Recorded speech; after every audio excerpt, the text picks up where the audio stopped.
안녕하십니까. 바로 묻고 바로 듣고 바로 쓰는 바른 중국세법 차태균입니다. 네, 오늘 계속 이어서 Q&A 기타 쪽 진도 나가보도록 하겠습니다. 비금융업 첫 번째 우리 194페이지 질문이 있네요. 네, 회사 간에 자금 거래를 해도 됩니까? 뭔 이야기냐면 계열사가 있죠. 네, 중국의 계열사들끼리 A 회사가 자금이 필요할 때 B 회사에서 빌려주고 나중에 다시 상환하고 하는 그런 것들을 해도 됩니까? 라는 이야기예요. 이렇게 질문하면 그냥 간단히 제가 대답을 한다면 원칙적으로 하면 안 됩니다 라고 말씀을 드릴게요. 원칙적으로 하시면 안 돼요. 그럼 그 후단은 또 있겠어요 없겠어요?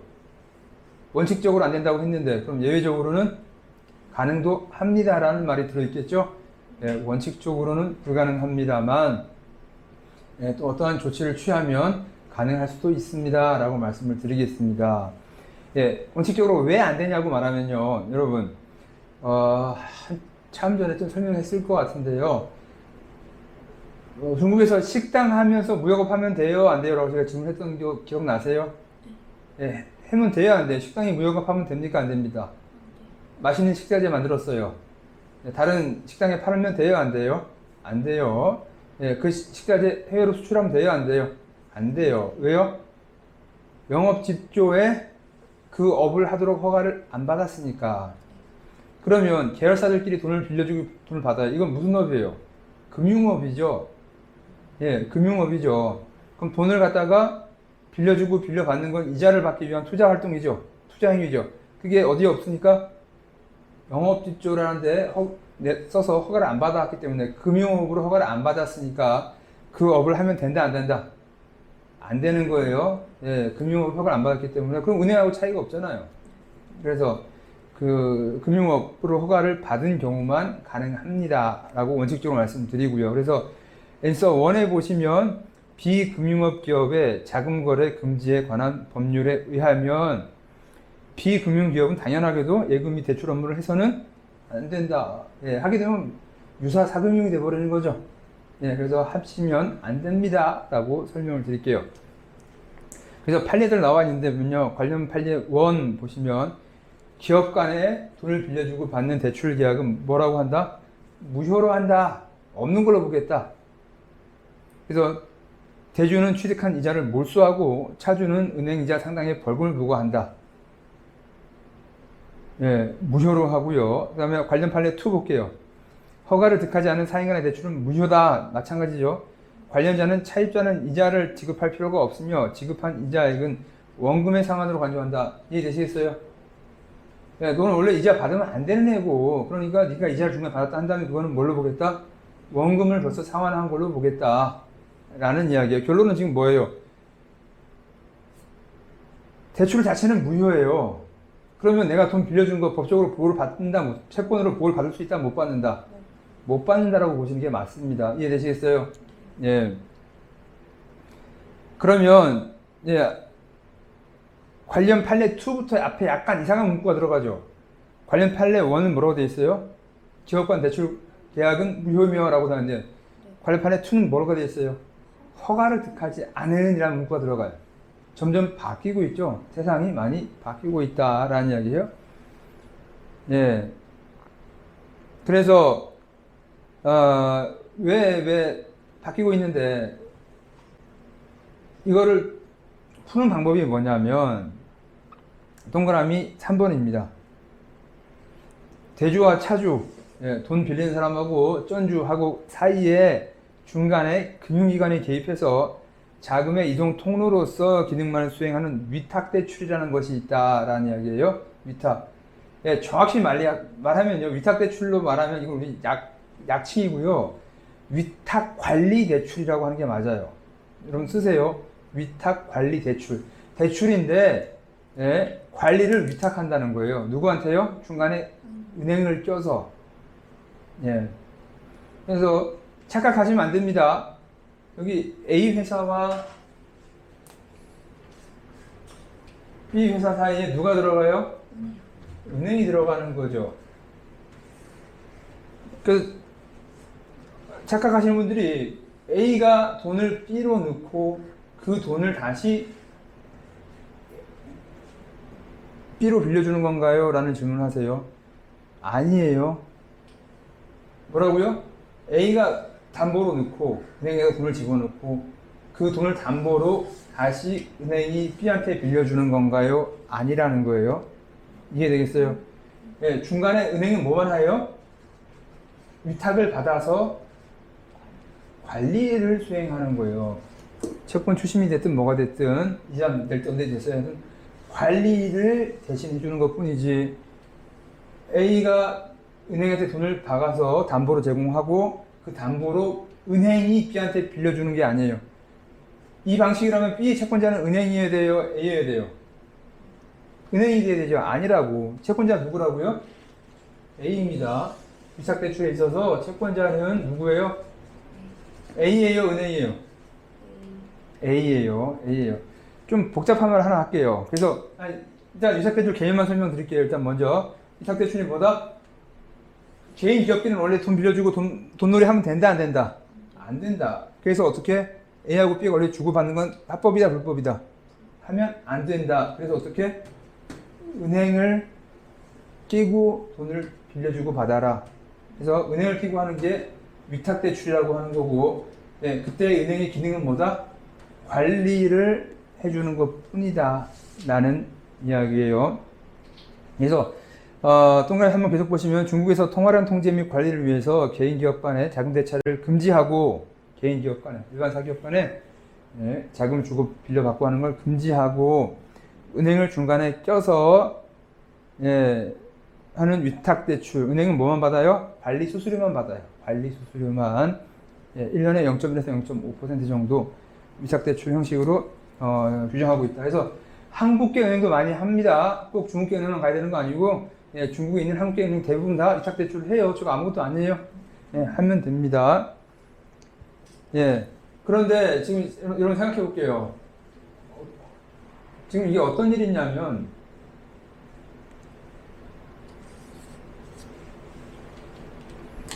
지금 위탁대출에서 채권자가 A죠.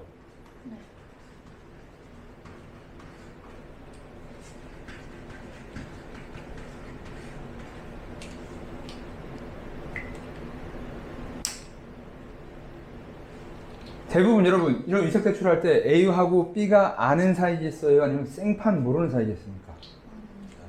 아는 사이예요. 돈을 빌려줬어요. 그러면 미안해요. 지금 요즘 경기 안 좋잖아요.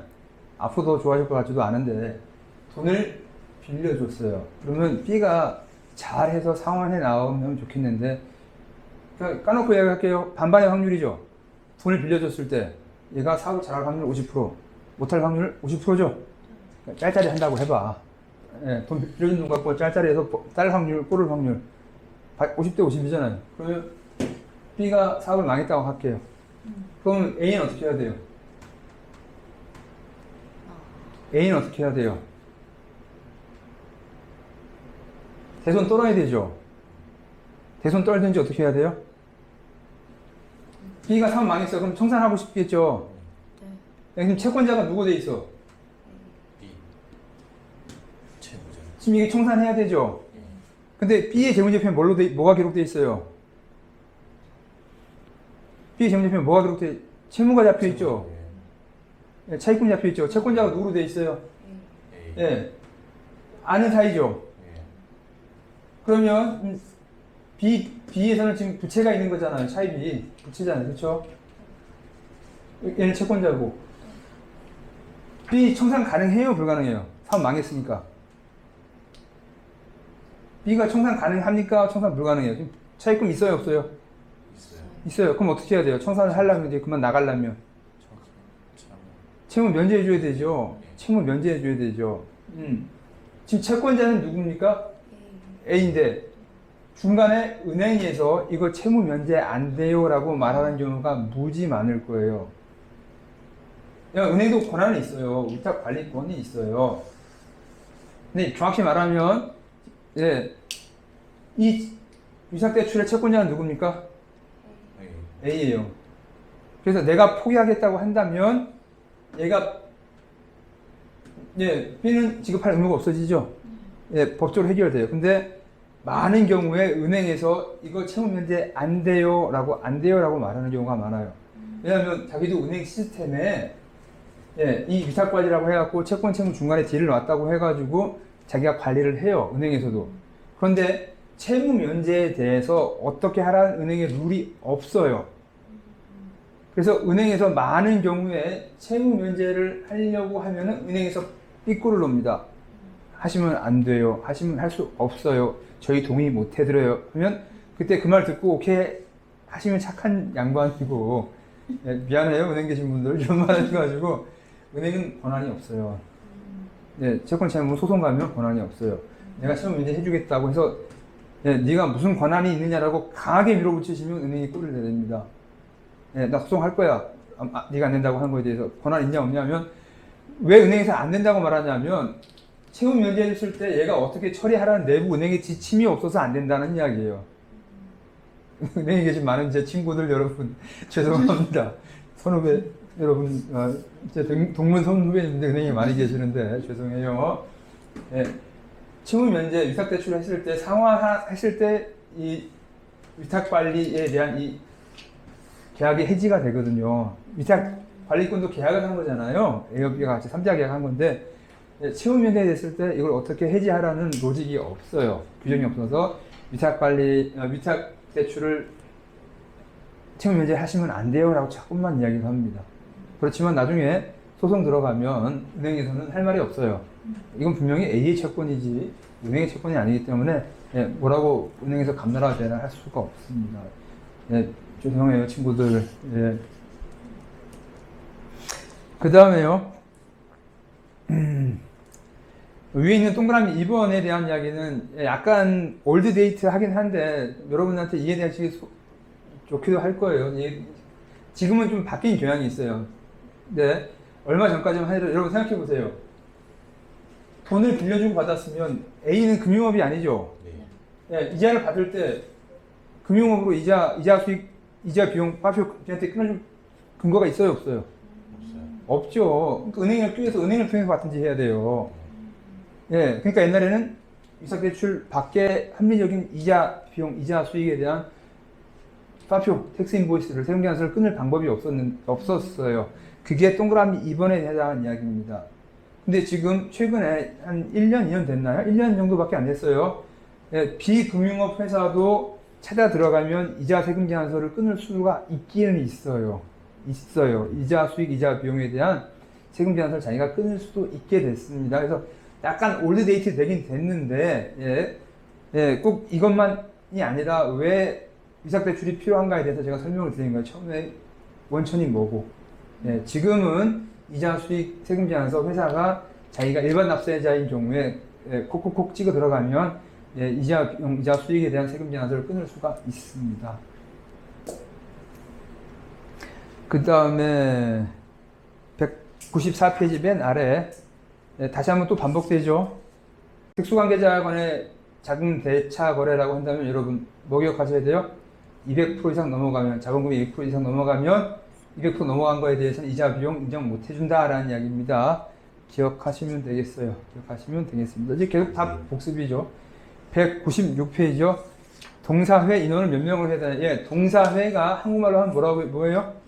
이사회죠. 이사회. 예. 이사회 짝수로 하면 돼요? 안 돼요? 안 되죠. 게임이 안 끝나죠. 그래서 이사회는 홀수로 하는 게 기본 원칙이고요. 그래서 3명 이상 이야기. 그 다음에 맥시멈 몇 명까지? 13명. 유한회사인 경우에. 근데 주식회사, 구펀절 요진공司로 가면 숫자 늘어납니다. 13명 이상 가능해요. 근데 일반적인 유한회사는 13명까지로 되어 있고요.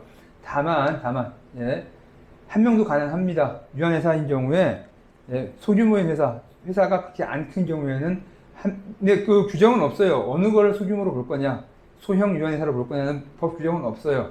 그래서, 한 명도 되고요. 2명은 싸움에서 안 되고, 원칙은 3명입니다. 라고 이렇게 기억해 두시면 되겠습니다. 196페이지요. 또 하나 많이 질문 오는 거죠. 외상투자기업에 중국 내에 설립된 자회사는 예, 내자 기업입니까? 외자 기업입니까? 라는 질문이 많아요.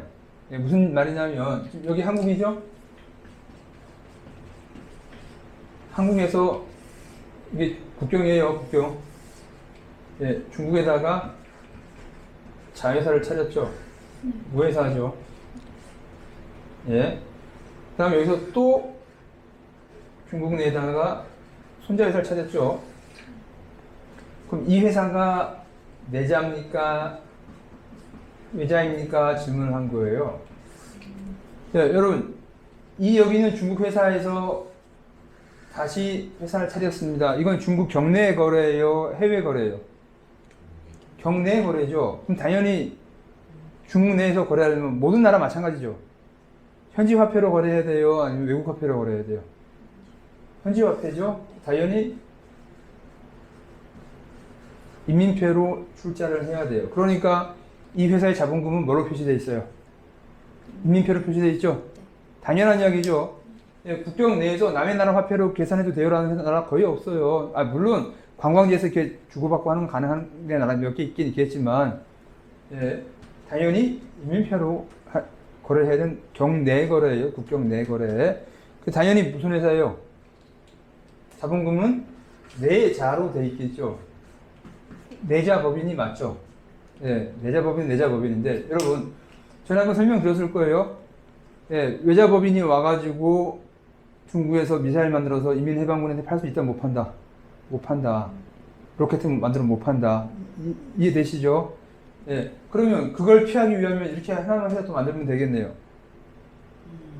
말 돼요, 안 돼요? 껍질 하나 만들어 놓고, 회사 만들어 놓고, 또 하나 만들면, 예, 한국 회사 만들어서 중국에다가 예, 로켓 만들어 팔면 돼요, 안 돼요? 미사일 팔면 돼요, 안 돼요? 안 되죠. 예, 그래서 이건 내자는 맞긴 맞는데 뭐예요? 앞에다가 네 글자를 쓰세요. 외자 대우. 외자 대우 내자법인이다 하시면 됩니다. 외자 대우 내자법인.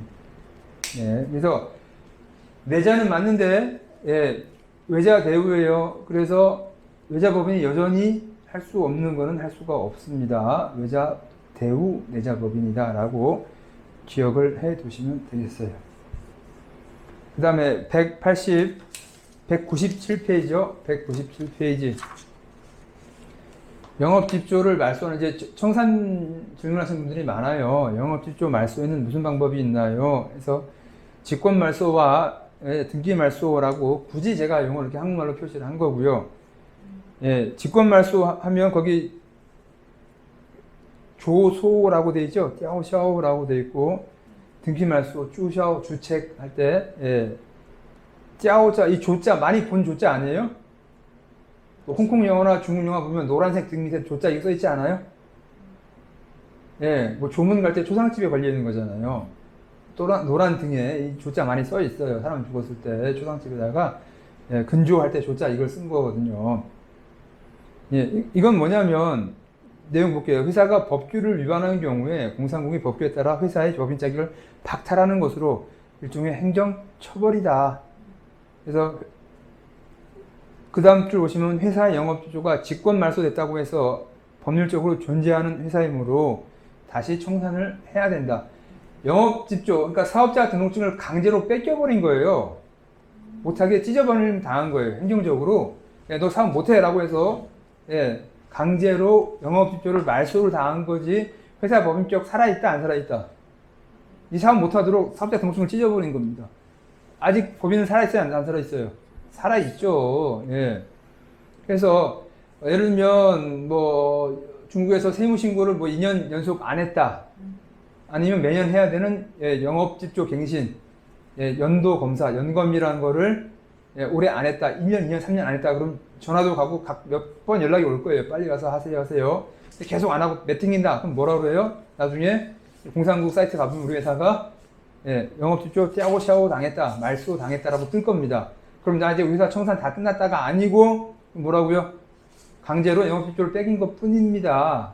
뭐 해야 됩니까? 다시 정상으로 벌금 낼 거 내고 정상 살려놓고 나서 청산을 새로 하셔야 돼요. 이거는 그냥 행정 처분 받은 것 뿐이지 법인격 없어진 거 말소된 거예요? 아니에요? 아니에요. 어떻게 해야 돼? 순서대로 하려면 벌금 낼 거 내고 다시 행정 제재 받은 거 다 이행한 후에 정상 영업입주로 만들어 놓고 그 후에 청산을 다시 새로 시작해야 됩니다. 예, 그래서 이 떼아오샤오 당했다고 해서 내가 회사 영업입주 말소 당했는데요. 그럼 집에 가면 되는 거 아니에요? 아닙니다. 일단 끝낸 거 아니에요. 예. 등기 말소, 법률 말소 조건 또는 특수사항을 이유로 회사가 공산국에 영업집주를 말소를 신청하는 것 또한 회사의 채권 채무 정리 및 관련 행정기관의 말소 절차를 거쳐서 청산의 절차로 영업집주를 말소하는 것 해서 등기 말소 쭈샤오가 뭐예요? 용어가 예, 회사 정상으로 다 청산 끝났습니다 라고 하는 겁니다. 그래서 예, 떼아오샤오 당한 강제 직권 말소 당한 영업집주는 정산이 된 게 아니고 그냥 문 닫아놓고 도망간 겁니다. 예. 주의하셔야 돼요. 198페이지요. 법인을 청산할 때 어떻게 되나요? 주의사항이 있나요? 예, 여러분, 이 순서, 여러분 공부하지 마세요. 예, 그냥 책에 그냥 써놓은 것 뿐이에요. 예, 여러분 청산하는 거, 법인 설립도 마찬가지지만 1년에 몇 번이 아니라 평생에 몇 번 하겠어요. 그걸 위해서 미리 공부할 필요가 있다, 없다? 없다. 제일 중요한 건 뭐냐면요. 여기 뭐라고, 198페이지 동그라미 2번, 안가로 3번이요. 근로자 해고해야 되겠죠. 사람 다 잘라야 되죠. 그때 부채 남기면 안 돼요. 예. 그러니까 부채는, 청산이라는 자체는 뭐예요? 파산과 청산을 구분하셔야 돼요. 파산은 뭐예요? 나 돈 다 없으니 배째고 나 자빠질래가 파산이에요. 빚 다 못 갚아가 파산입니다. 청산은 뭐예요? 내가 있는 돈으로 빚 다 갚고 회사 문 닫겠습니다가 청산이죠. 그래서 파산은 기본적으로 중국에서 외자법인에서 허가를 거의 안 해준다고 보시면 돼요. 예, 100% 안 된다고 저 말은 못 하겠는데 아주 드물게 여러분 생각해 보세요. 파산이라고 하는 건 피해자가 있겠어요, 없겠어요? 나 빚 다 못 갚게 배째 하는 거잖아요. 피해자가 있어요. 그 피해자가 누구겠어요? 중국에서 말하면 외자법인이 파산했다. 중국인들이 피해인 거죠. 허가 거의 안 해준다고요. 돈 빌려 와서라도 빚 다 갚고 청산하라고 하지. 예, 파산 허가 잘 안 내줍니다. 어지간해서.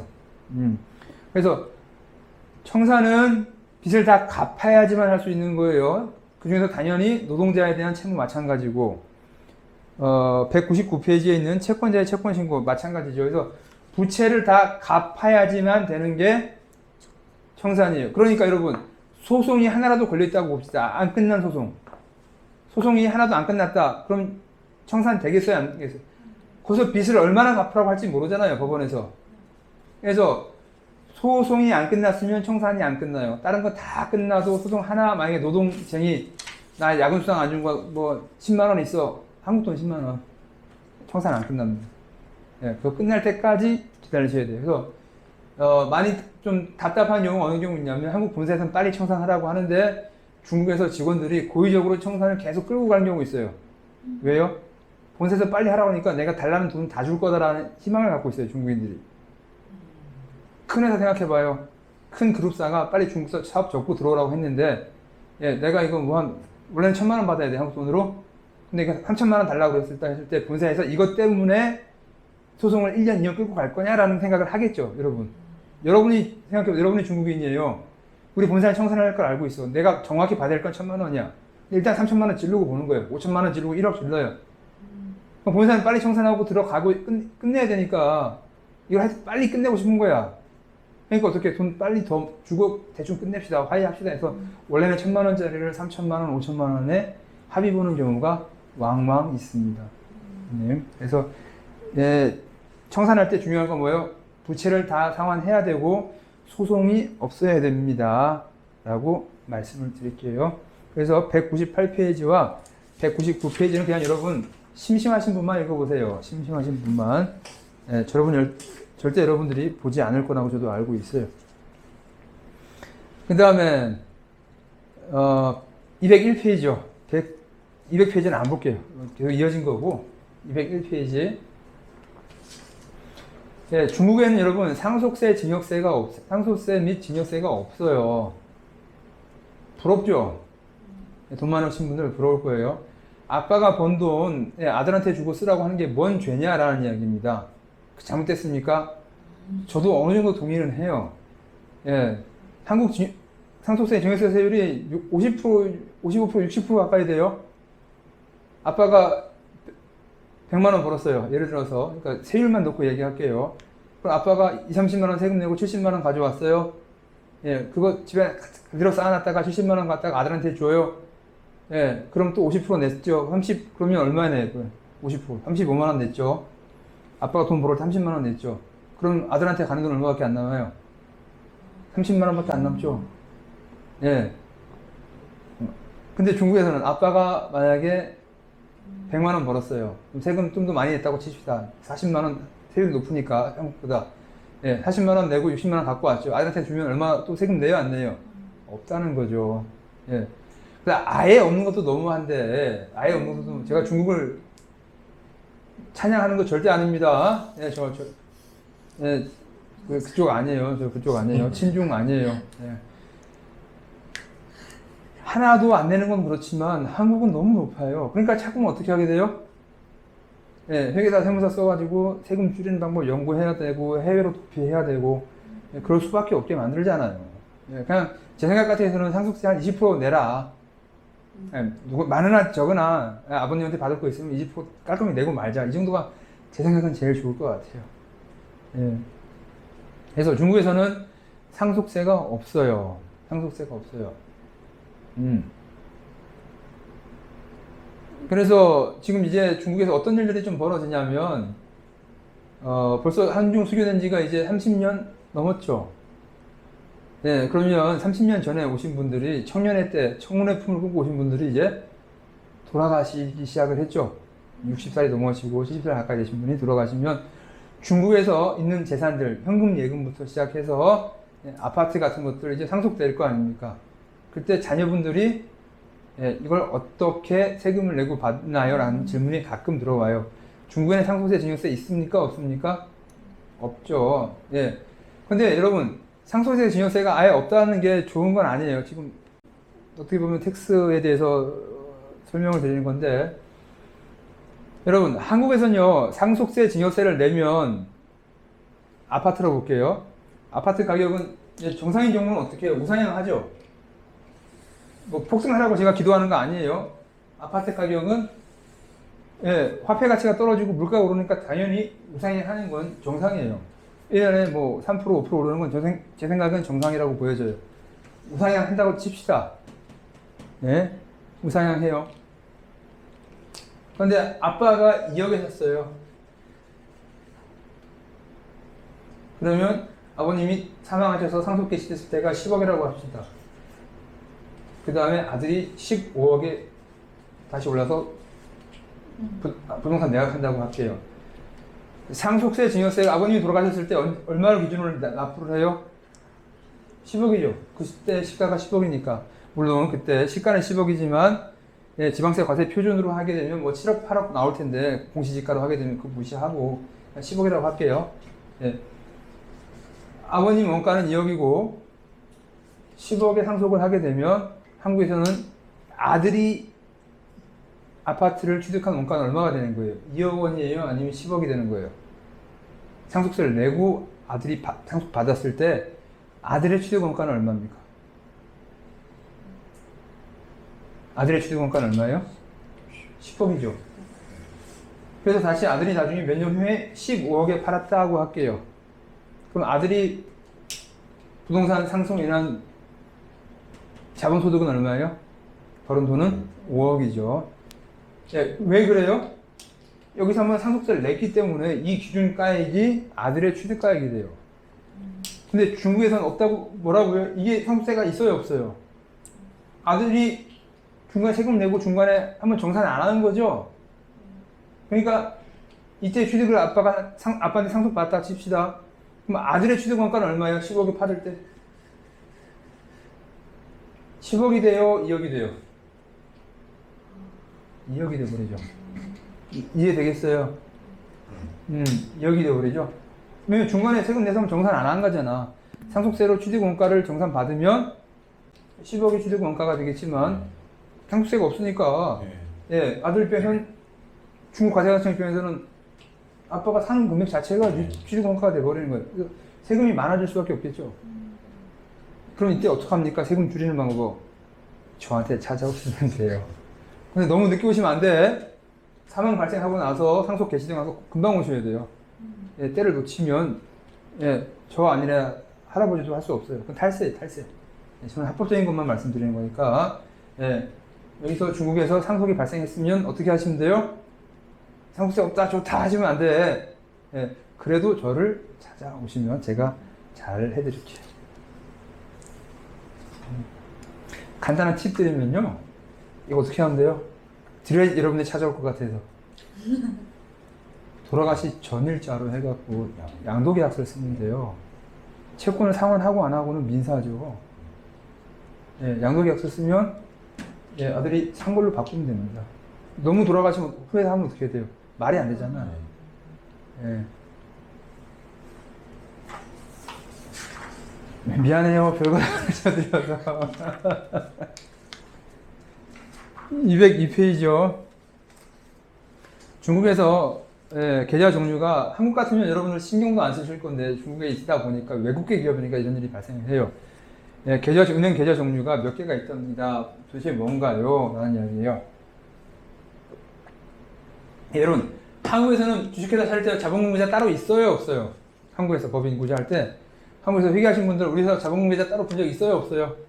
없어요. 관리하실 때 회계팀에서 우리 자본금계좌 따로 있어요? 없어요. 그냥 넣고 그 돈 쓰면 되는 거예요. 그게 자본금이고. 그렇죠? 네, 중국에서는 네, 통장 종류가 이렇게 세 가지가 있어요. 기본 계좌, 일반 계좌, 그다음에 전문 계좌에서 전문 계좌 맨 뒤에 뭐라고 써 있어요? 예를 들면 자본금 계좌에서 특별 목적의 계좌가 따로 있다. 네, 전문 계좌, 기본 계좌, 일반 계좌. 그래서 기본 계좌와 일반 계좌. 기본 계좌는 말 그대로 기본이에요. 기본 여러 개 많으면 기본이에요, 아니에요? 아니죠. 그래서 기본 계좌는 몇 개만? 하나만 할 수 있다. 줄 치시면 되고요. 예, 일반 계좌는 다수의 계좌를 가능하다라는 좀 알아두시면 될 거예요. 그 다음에 계좌 사용 보시면 기본 구좌는 예, 자금의 수불 및 입금 지급, 그러니까 돈을 넣었다 뺐다 다 할 수 있다. 돈을 수금하는 거, 채권 회수할 때 돈 받아야 되는 거죠. 거래처에서 돈 넣어준다 하는 거 다 가능하고, 그래서 기본 계좌는 돈을 수금하거나 다른 차로 송금하거나 가능하고, 현금을 넣거나 현금을 빼는 것도 가능해요. 여러분이 알고 있는 일반적인 한국 계좌예요. 기본 계좌가. 근데 그건 몇 개만 쓸 수밖에 없다? 하나. 일반 계좌 볼게요. 예, 일반 계좌는 뭐가 안 된다? 현금 지출을 할 수가 없다. 예, 현금 지출은 할 수가 없다. 현금 입금까지는 되는데 현금을 뽑을 수가 없어요. 일반 계좌는 뭐가 안 된다? 현금을 뽑아올 수가 없어요. 회사에서 현금 필요하다 할 때 현금 뽑을 수 있는 계좌는 어디밖에 없다? 기본 계좌밖에 없다. 일반 계좌는 현금을 뽑을 수가 없다. 나머지는 다 같습니다. 기본 구좌하고. 그래서 일반 계좌는 현금만 못 뽑는 구좌입니다. 라고 말씀을 드릴게요. 그래서 일반 계좌는 여러 개 만들 수 있어요. 일반 계좌는 여러 개 만들 수 있고, 전문 계좌. 예금자가 필요에 따라서 자본금 만들어야 되겠다. 자본금 들어가겠다. 자본금 계좌 오픈하시면 돼요. 예, 또 무슨 기금 구좌 따로 만들어야 된다. 하시면 돼요. 이해되시겠어요? 예. 203페이지요. 예. 취업 비자 발급 절차 및 준비 서류에 대해서 말씀해 주세요. 아이고, 여러분, 보지 마세요. 보지 마시고 그냥 맡기시면 돼요. 이거 뭐하러 공부해? 예, 넘어갑니다. 그 다음에 205페이지요. 세파라고 하거든요. 세파가 뭡니까? 라는 거예요. 예. 꼭 중국하고 홍콩뿐만 아니라 세파라고 하는 게 똑같은 개념이라는 걸 아시면 돼요. 한국말로 하면요, 세파가 우리가 남이 아니다라는 이야기예요. 예, 금방 아까 여기 써 있네요. 외자 대우 내자. 외자 법인은 중국에 와서 무기 팔 수 있어요, 못 팔아요? 안 된다고 했죠. 왜? 외자 법인이니까. 그럼 외자 법인이라는 한계를 띄워주는 게 세파예요. 홍콩에서 홍콩 법인이 중국으로 진출할 때 그거는 정확히 보면 외자예요, 내자예요? 홍콩의 외국인이 중국에서 볼 때 세법상 볼 때 아니면 행정법 볼 때 외국이에요, 아니면 중국이에요? 외국이에요. 중국 회계사 따로 있고요. 중국 변호사 따로 있고 법 체계가 달라요. 외국이에요. 예. 그래서 홍콩에서 중국으로 투자가 들어오면 원래는 원칙상 뭐예요? 외자예요. 근데 이걸 갖다가 내자로 봐줄게 하는 게 세파입니다. 예, 원래는 외자인데 세파라는 인증을 받으면 너는 내자로 봐줄게 라는 설명이에요.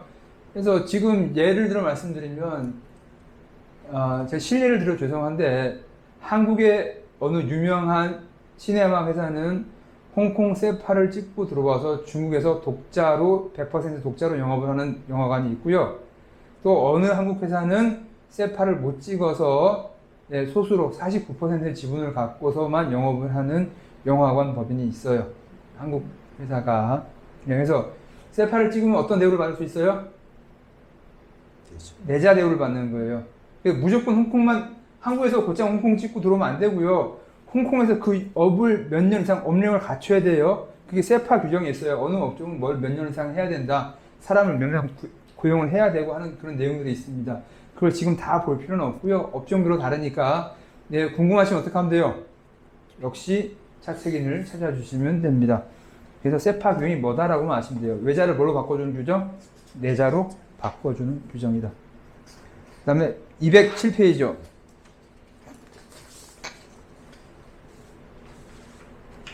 도장에 대한 이야기예요.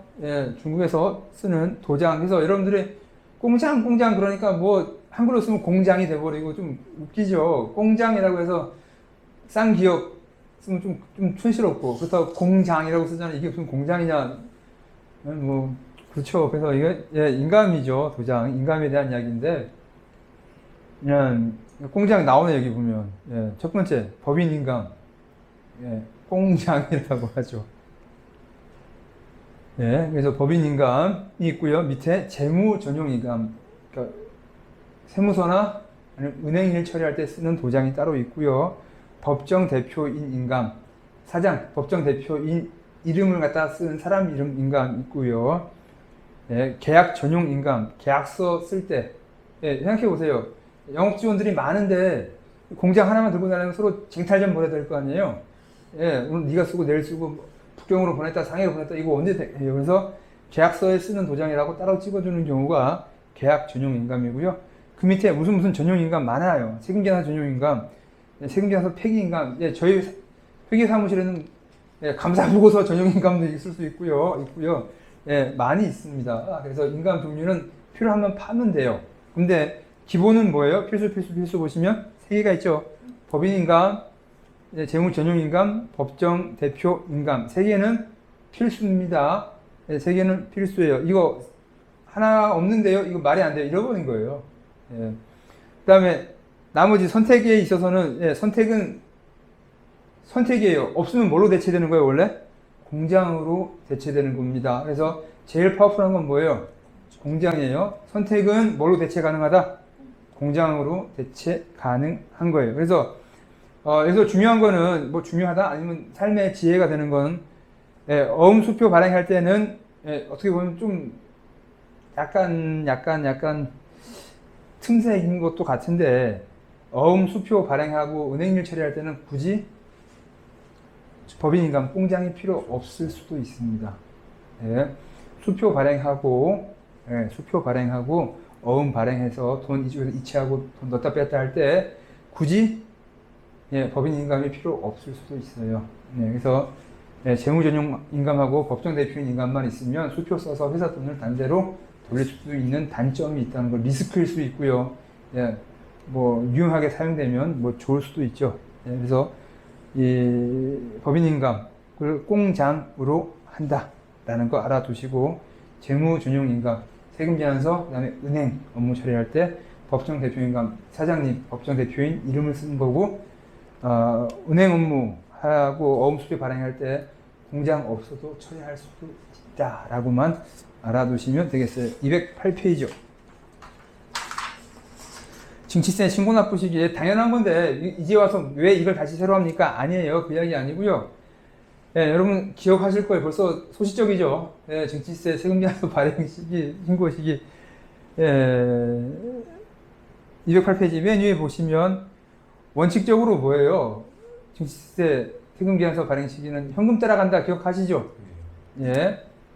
현금 따라간다는 거 기억하는데, 그래서 여러분 그때 기억하세요? 한국에서 상품권 발행했다. 부가세 언제 신고 납부해야 돼요? 상품권 발행한 때예요? 아니면 고객이 구두를 받아간 때예요? 구두를 받아간 때가 회사에서 부가세 납부할, 백화점에서 부가세를 신고해야 될 때죠. 근데 중국에서는 뭐라고 했었습니까?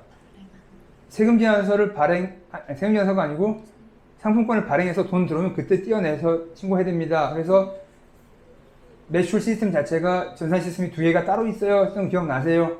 예. 거기서부터 이제 이어지는 거예요. 얼마 전에 오래지 않은 때 이 PP카드, 선불카드, 상품권에 대한 납부 시기가 규정이 바뀌게 됐어요. 한국처럼 언제요?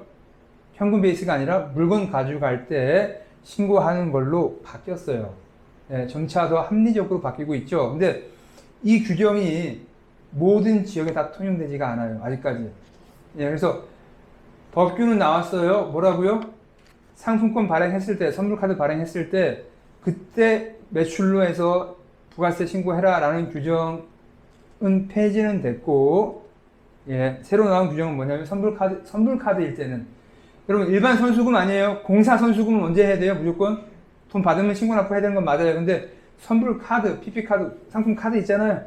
예, 상품권 그 이야기입니다. 상품권을 발행했을 때 매출 부가세 언제 내야 되냐라고 한다면 물건을 직접 인도했을 때로 바뀌었다. 그런데 뭐라고요? 예, 원칙적으로는 바뀌었는데 실무상 할 때는 아직까지도 너 선수금 받았으면, 즉 PP카드 발행했으면 지금 세금 내라고 하는 경우가 왕왕 있어요. 지금 208페이지 보시면 선불카드 증시 납부 시기 변경 전 뭐라고 되어 있어요? 현금주의 개념이다. 현불카드 발행했으면 그때 팔았으면 즉시 내라. 근데 바뀌었죠? 뭐라고요? 재고자산 인도 시점으로 바뀌었다라는 거예요. 그래서 구두를 줬을 때, 구두를 인도했을 때 그때 하는 게 원칙으로는 바뀌었는데, 아직 실무단에 가시면 아직까지도 관할 세무서에서는 선불카드 발행했으면 즉시 현금 세금 갖다 바쳐 라고 하는 경우가 많이 있다라고 말씀드릴게요. 그 다음에 209페이지에 이건 제 고객이 물어본 고객이 있어요. 비싼 업을 하는 고객이 있어가지고, 그러면 여러분이 중국에서 생활하시다 보면 지금 뭐 위챗이라고 하는 프로그램이나 아니면 쯔푸바오라고 해갖고 결제 대행해주는, 돈을 넣어두고 쓰는 그런, 뭐라고 그럽니까? 뭐 삼성페이? 그런 이야기죠. 걔네들은 매출이 얼마고 신고를 우리는 언제 해야 돼요? 라는 질문을 하신 분이 있으세요. 아주 특별한 케이스인 거에 지금 209페이지에 있는 거죠. 예, 세금 제한서를 언제 발행했냐? 지불대행업이라고 그러거든요.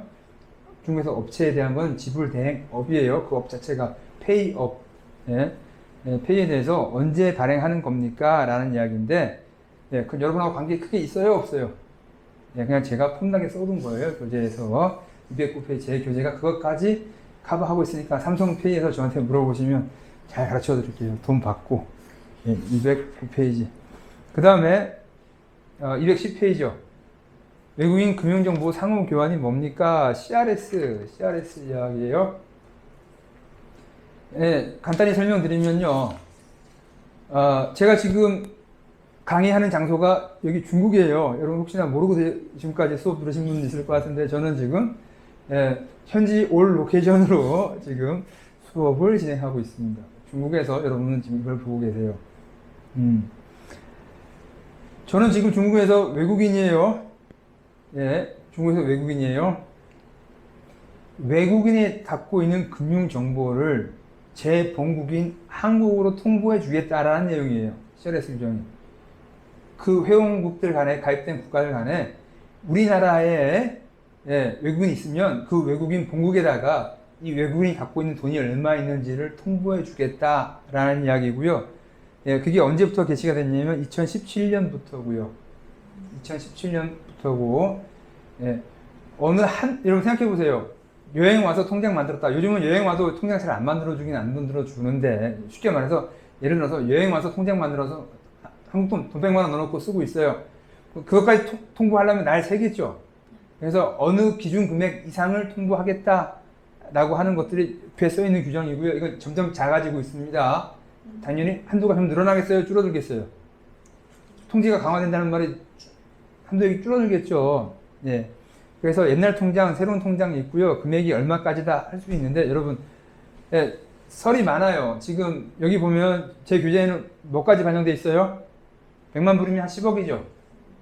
예, 10억 이상 되는 것만 통보되는 걸로 되어 있는데 저도 지금 다 팔로우업이 힘들어요. 지금 아마 5억까지가 빠졌을 거예요. 50만 불까지 빠졌을 거고요. 그건 항상 여러분이 예, 민감하게 반응하실 분은 참 부러운데 예, 궁금하시면 저한테 물어보시면 지금 기준으로 얼마인지 가르쳐 드릴게요. 근데 그러니까 케이스가 많아요. 여러분 생각해 봐봐요. 여행자가 왔을 때 통장에다가 10억을 갖고 있어요. 통보하겠어요? 안 하겠어요? 한국에다가? 하죠. 그런데 저는 지금 제 신분은 제가 중국에서 일하고 있죠. 중국에서 올 땐 제가 중국에서 개인 소득세 납부도 하고 근로소득세 납부하고 그래서 취업비자를 갖고 일하고 있으니까 저는 중국에서는 거주자죠. 거주자로 외국인이 판명되면 세무상으로는 저는 어느 나라 사람이에요? 세무상으로. 중국 신분이죠. 해외 통보할 권한이 없어져요. 그래서 많이 착각을 하고 계신데 예, 한국에 계신 분이 저한테 전화 와요. 내 통장에 얼마 있는데 이거 한국으로 통보 되나요? 안 되나요? 예, 그럼 지금 제가 전화 받은 게 지금 중국 내 전화가 아니죠. 국제 전화가 온 거죠. 한국에서. 지금 어디 계세요? 한국이에요. 한국에서 계시죠? 100% 비거주자죠. 비거주자일 때는 여러분 얄짤 없이 그냥 한국 통보된다고 보시면 돼요. 한도 무시하시고 비거주자일 때는 예, 한국으로 그냥 간다고 보시면 돼요. 거주자일 때 금액이 얼마 넘느냐라고 생각하면 여러분 안전하세요. 거주자일 때 예, 금액이 얼마 이상 되면 넘기고 안 넘기고 하는 거지. 예, 비거주자일 때 내 통장에 얼마 있는데 이거 한국에 넘어갑니까 안 넘어갑니까? 예, 저는 솔직히 제가 100% 전문가는 아니잖아요. 제가 찾으면 알려드릴 수는 있는데 예, 비거주자일 때는 해외에다 돈 많이 갖고 계신 거 많이 한국으로 통보된다고 아시면 되겠어요. 그 다음에 기준 금액이 지금 50만 불인가로 떨어진 걸로 제가 알고 있거든요. 예, 제가 교재는 다시 업데이트해서 올릴게요. 예, 교재는 업데이트해서 올려드릴 거고 지금 현재 교재로는 지금 100만 불인데 제가 업데이트하면 아마 50만 불이 될지 더 작아질지도 모르겠고 앞으로는 어떻다? 더 작아진다. 더 낮아진다. 예, 그래서 거주자로 일단은 해외에서 통장 가지고 계신 분들은 그 나라에서 거주자로 신청을 해 놓으시는 게 해외로 데이터가 안 넘어가고요. 두 번째로, 예, 여러분이 전 중국에서 지금 생활하고 있으니까 중국계 은행에다가 통장 계좌를 해 놓으시면 중국에서는 물어보지도 않아요. 전화 받아봤어요? 여러분 거주자예요? 비거주자예요? 신고하세요라는 문자 받은 적 있어요? 없어요? 없어요. 중국계 은행에서는 자기네 나라 국민들, 그러니까 중국인들이 돈 세탁하는 것도 보기 바빠 죽겠는데 언제 외국인한테 물어서 너 거주자냐 비거주자 절대 안 물어봅니다. 절대라고 할 수는 없죠. 거의 안 물어봐요. 중국계 은행 중국에 있는 중국계 은행, 로컬 은행들, 공상은행, 건설은행에서 여러분한테 거주자인지 비거주자인지 신고하세요라고 문자 오신 거 별로 못 봤을 거예요. 한국계 은행들만 여러분한테 죽자고 전화할 거예요. 거주자인지 비거주자인지 자료 갖고 와서 신고하세요. 그게 여러분들 한국인들 괴롭히려고 하는 게 아니고 여러분 상황을 파악해서 거주자이면 가급적 한국으로 통보를 안 하려고 하는 서비스의 일환이니까 너무 한국계 은행 미워하지 마시고요. 예. 그래서 CRS가 예, 해외에 있는 외국인들을 본국으로 금융 정보를 제공하는 거고 금액은 작아지고 있다. 그 다음에 비거주자일 때는 통보가 거의 간다라고 하시면 되고요. 비거주자일 때가 이제 문제가 된다라고 기억해 주시면 되겠습니다. 네, 이것으로 해갖고 210페이지까지 지금 차태긴 강의를 마쳤어요. 예, 우리 처음 수업 시작할 때 그 오리엔테이션 했잖아요. 그죠? 오늘 이제 졸업식까지 해야 될 겁니다. 졸업식. 여러분들이 지금 한 몇 번 강의 됐죠? 총? 40회 해서 누계 시간으로 한 25시간 정도 됐을 것 같아요. 총 시간으로. 총 시간으로 25시간 정도 수업 들으시느라고 수고하셨고, 지금 이 수업을 꾸준히 들으신 분들께서는 많은 도움이 되셨을 거라고 저 혼자 믿고 있는데, 여러분들이 좀 많은 반응을 보여주시면 더 감사하겠습니다. 이 수업을 들으시고 이해가 안 가시는 분들은 어떻게 하시면 돼요? 재수강하시면 돼요. 그리고 꼭 잊지 않고 뭐 하시면 됩니까? 구독과 좋아요를 많이 눌러주시고, 그래도 이해가 안 간다. 그 다음에 구체적인 사례에 대해서는 여러분 제가 부탁드릴 건데, 이 책이 완벽하진 않아요. 제가 100% 개런티는 못하고 책을 안 내는 이유가 그것도 하나 있어요. 책 하나 냈을 때 이걸 믿고 여러분이 그대로 실행하셨을 때는 약간의 리스크가 있어요. 그래서 여러분이 의사결정 하실 때 꼭 저하고 한테 질문하시고 확인을 받으시고 실제로 액션을 하시면 많은 도움이 되실 겁니다. 그리고 이 자체만 가지고서도 두세 번 수업 들으신 분들께서는 중세법에 대해서 어느 정도 다른 누구하고 이야기하더라도 밀리지 않을 만큼 제가 정보를 제공했다라고 저도 생각하고 있고요. 앞으로 2년 정도에 한 번씩 계속 이 자료가 업데이트 될 테니까 여러분 이 수업 계속 관심 갖고 지지해 주시기 바랍니다. 하여튼 오늘 졸업식 마치고요. 꾸준히 수업을 들으신 여러분들께 다시 한번 감사의 말씀을 드리며 이 수업을 마치겠습니다. 수고하셨습니다.